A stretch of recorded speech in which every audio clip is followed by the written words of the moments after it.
तो गाइस कैसे हैं आप सब लोग। ट्रू डीमन के एपिसोड 32 के साथ हाजिर हो। तो लास्ट एपिसोड के एंड पे हमने देखा था कि जब ब्लू स्पिरिट जो होती है वो चायरिन के ऊपर अटैक करती है तो चायरिन उसको सेंस कर लेती है और पीछे की तरफ जंप करती है। जबकि इसी के साथ ही जॉन पीछे से निकलता है, अपना नाइफ लेकर उसके ऊपर अटैक कर देता है। जॉन जब उसके ऊपर अटैक करता है तो इसी के साथ उसके हाथ से दोबारा नाइफ भी गिर जाता है और वो पीछे की तरफ जंप करते हुए हटती है। और इसी के साथ हमारा जॉन जो होता है गोचान को उठाता है और उसे धक्का देकर साइड के ऊपर फेंक देता है और साथ ही उसकी नीडल्स भी निकाल देता है और कहता है कि लो गार्ड गोचान तुम्हें बचा लिया गया है। और गार्ड गोचान जो होता है वहां पर बच जाता है और उसके बचने के बाद हमारा जून जो होता है वो बड़ी तेजी के साथ उसके ऊपर अटैक करने के लिए आगे बढ़ता है। लेकिन पहले जब उसने अपने नाइफ के साथ अटैक किया था तो इसी के साथ ही चायरिन वहां पर उस बारे में सोच रही होती है। चायरिन कहती है कि मुझे नहीं पता कि यहाँ पर अजीब क्या हो रहा है, लेकिन जब इसने अपने नाइफ को थ्रो किया था उस वक्त मुझे महसूस हुआ था कि ये बहुत ज्यादा कमजोर है, इसकी मार्शल आर्ट्स इतनी स्ट्रॉन्ग नहीं है, इसी वजह से इसके नाइफ के अंदर बिल्कुल भी दम नहीं था। तो उसी के साथ ही चायरिन जो होती है वहां पर जब उसे लगता है कि ये कमजोर है तो उसे मारने के लिए आगे बढ़ती है और कहती है कि अब जबकि ये कमजोर है तो इसे मरना होगा। कमजोर लोगों की किस्मत में सिर्फ एक ही बात होती है कि उन्हें मरना होता है। और उसी के साथ ही वो आगे बढ़ती है और साथ ही अपने पास अपने स्पेशल ट्रेजर को निकालती है।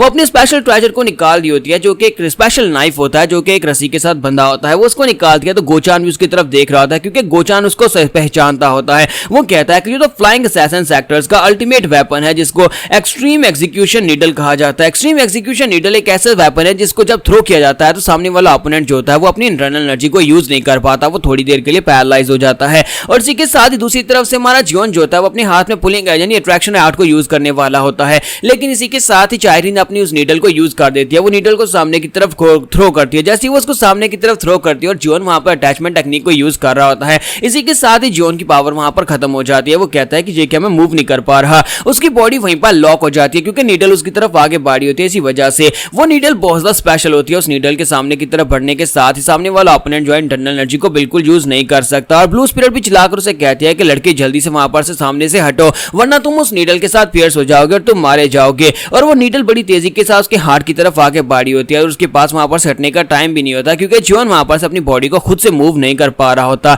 और इसी के साथ ही गार्ड कैंप को दिखाते हैं कि गार्ड कैंप बड़ी तेजी के साथ भागता हुआ आगे बढ़ता है, जॉन को धक्का देकर उसे साइड के ऊपर फेंक देता है। जब उसे साइड के ऊपर फेंक देता है तो वो सभी लोग जो देखकर बहुत ज्यादा हैरान होते हैं कि गार्ड कैंप ने ऐसा क्यों किया होगा। और गार्ड कैंप जो होता है वो सीधा उस नीडल के सामने आ जाता है और वो नीडल सीधी उसके दिल के अंदर आकर लगती है। जैसे वो नीडल उसकी बॉडी के अंदर आकर दस जाती है वो वहीं पर ग्राउंड के ऊपर गिर जाता है। तो ये देखने के बाद हमारा जॉन जो होता है बहुत ज्यादा गुस्सा हो जाता है। हमारा जॉन बहुत ज्यादा गुस्सा हो जाता है, वहां पर डिमोनिक एनर्जी को रिलीज करते हैं। ब्लू स्पिरिट से कहता है कि ब्लू स्पिरिट मार डालो। इसी के साथ ही ब्लू स्पिरिट जो होती है बड़ी तेजी के साथ आगे की तरफ बढ़ती है और दूसरी तरफ से वो लड़की चायरिन जो होती है अपने पास नीडल्स निकालकर हमारे जॉन के ऊपर फेंकती है। तुम्हारा जॉन अपनी अट्रैक्शन आर्ट को यूज करता है, अपने हाथ को सामने की तरफ करता है तो वो सभी नीडल्स उसके हाथ के अंदर आकर दंस जाती हैं। लेकिन हमारे जॉन को अब यहाँ पर इस बात से ज्यादा फर्क नहीं पड़ता क्योंकि वो बहुत ज्यादा गुस्से में होता है। और दूसरी तरफ दिखाते हैं कि चायरिन जो होती है उसकी बॉडी वहां पर ब्लड के साथ कवर हो रही होती है क्योंकि ब्लू स्पिरिट जो होती है पीछे से आकर उसे जकड़ लेती है। वो ब्लड के साथ उसे पकड़कर वहां पर पीछे ले जाती है और इसी के साथ उसे वहां पर दीवार के अंदर दंसा देती है जहां पर वो अपने ब्लड के हाथों के साथ उसका मुंह भी बंद कर देती है और उसे कहती है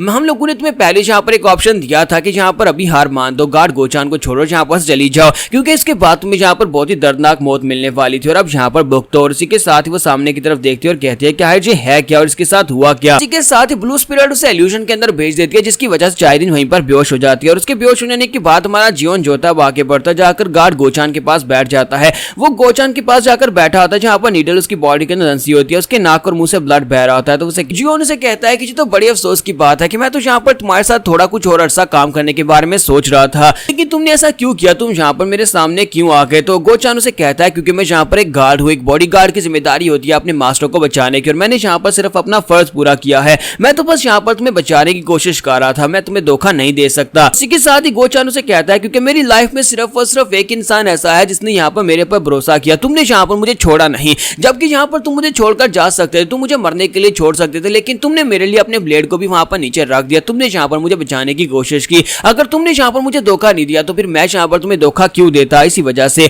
मैं यहाँ पर किसी को छोड़ना नहीं चाहता। एंड गेम पर मुझे बस यही चाहिए था कि मैं अगर यहाँ पर मरूं तो किसी के लिए मरूं जहाँ पर मैं बहुत ज्यादा खुश हूँ। और इसी के साथ ही गार्ड गोचान वहां पर अपनी आंखें बंद कर देता है और वो मर जाता है। तो गार्ड गोचान जो होता है वो मर जाता है। तो उसके मरने के साथ ही चायरिन फिर से उठकर खड़ी हो जाती है और कहती है लगता है कि ये तो मर गया। तुम्हारा जॉन उसकी तरफ देखता है और कहता है कि ये क्या तुमने इस लड़की की बॉडी के ऊपर कब्जा कर लिया। तो वो उसे कहती है कि हाँ ये लड़की की बॉडी बहुत ज्यादा सेक्सी है और मेरे लिए ये बिल्कुल अच्छी है, इसी वजह से मैंने इसकी बॉडी के ऊपर कब्जा किया है। और इसी के साथ ही दिखाता है कि उसकी बॉडी के ऊपर भी साइड इफेक्ट्स आना शुरू हो जाते हैं। तो इसी के साथ ही ब्लू स्पिरिट गुस्सा हो जाती है और कहती है कि मैंने इस लड़की की बॉडी के ऊपर कब्जा किया, लेकिन साथ ही इस लड़की की बॉडी के ऊपर भी साइड इफेक्ट्स आना शुरू हो गए, ये तो बहुत ज्यादा बेकार बॉडी है। फिर साथ ही वो गोचान की तरफ देखती है और कहती है कि अब यहाँ पर इसका क्या करेंगे, ये तो यहाँ पर मर गया है, इसे इस तरह से बिल्कुल भी नहीं मरना चाहिए था और ये बेचारा तो यहाँ पर एक वेंजफुल स्पिरिट भी नहीं बन सकता हमारी तरह, क्योंकि इसके अंदर कोई भी रिजेंटमेंट नहीं है। लगता है कि मरते वक्त ये बहुत ज्यादा खुश था, इसी वजह से इसकी बॉडी के अंदर कोई हेट्रेड भी नहीं है। हमारा जियोन जो होता है वहां पर उसकी बात सुनने के बाद कहता है कि मैंने यहाँ पर उस बुक को पढ़ा था जो कि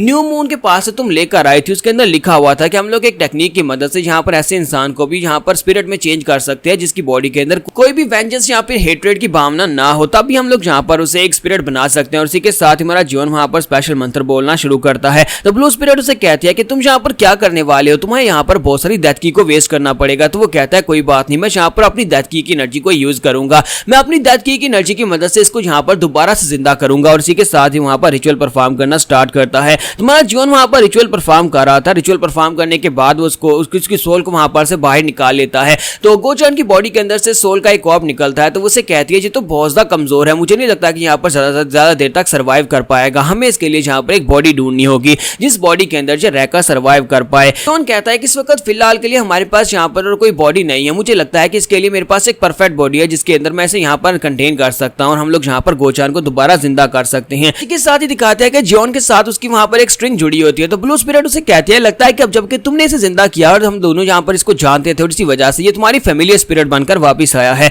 यानी कि अब हमारी तरह ये भी तुम्हारा फैमिलियर स्पिरिट है, तुम इससे जो कराए वो करवा सकते हो, लेकिन इसके लिए तुम्हें एक वेसल की जरूरत पड़ेगी। जियोन जो होता है वहां पर चायरन की बॉडी जो होती है वो ब्लू स्पिरिट को चायरन की बॉडी के अंदर से बाहर निकालता है और साथ उस बॉडी के अंदर गोचान को डाल देता है। तो गोचान को उसको बॉडी के अंदर डालने के बाद गोचान जो होता है वो सोच रहा था क्या मैं यहाँ पर मर चुका हूँ, क्या मैं यहाँ पर किसी दूसरी दुनिया में आ गया हूँ, लेकिन मुझे यहाँ पर कुछ अजीब महसूस क्यों हो रहा है। उसी के साथ से बाहर से आवाज आती है। तुम्हारा जियोन उसे आवाज दे रहा था और कहता है गार्ड गोचान चलो जल्दी से ड्रामा बंद करो और उठ जाओ। तो जैसे वहां पर अपनी आंखें खोलता है वो कहता है कि ये क्या, ये तो यंग मास्टर की आवाज है। वो उठकर बैठ जाता है और कहता है कि यंग मास्टर ये क्या, मैं तो मर गया था, मैं जिंदा कैसे हूं। तो वो कहता है कि मेरी बात को ध्यान से सुनो, तुम मर गए थे लेकिन तुम्हारे मरने के बाद मैंने अपनी डेथ की और साथ में जहां पर तुम्हारी सोल को दोबारा से इस राम में रख लिया, अपनी डेथ की मदद से तुम्हें दोबारा जिंदा कर लिया है। अब तुम मेरी फैमिलियर स्पिरिट बन चुके हो और तुम्हारे लिए यहाँ पर मुझे एक बॉडी की जरूरत थी क्योंकि तुम बहुत ज्यादा कमजोर थे, इसी वजह से मैंने यहाँ पर तुम्हें ये वाली बॉडी दे दी। गार्ड गोचान उसे कहता है कि जरा रुको, तुम यहाँ पर क्या बात कर रहे हो कि मुझे ये वाली बॉडी दे दी। तुम्हारा जियोन उसे कहता है कि मैं यहाँ पर तुमसे यही कह रहा हूँ कि मेरे पास यहाँ पर और कोई चॉइस नहीं थी, तुम्हारे लिए यहाँ पर सिर्फ यही एक बॉडी थी, तो मैंने तुम्हें इसी बॉडी के अंदर रख दिया।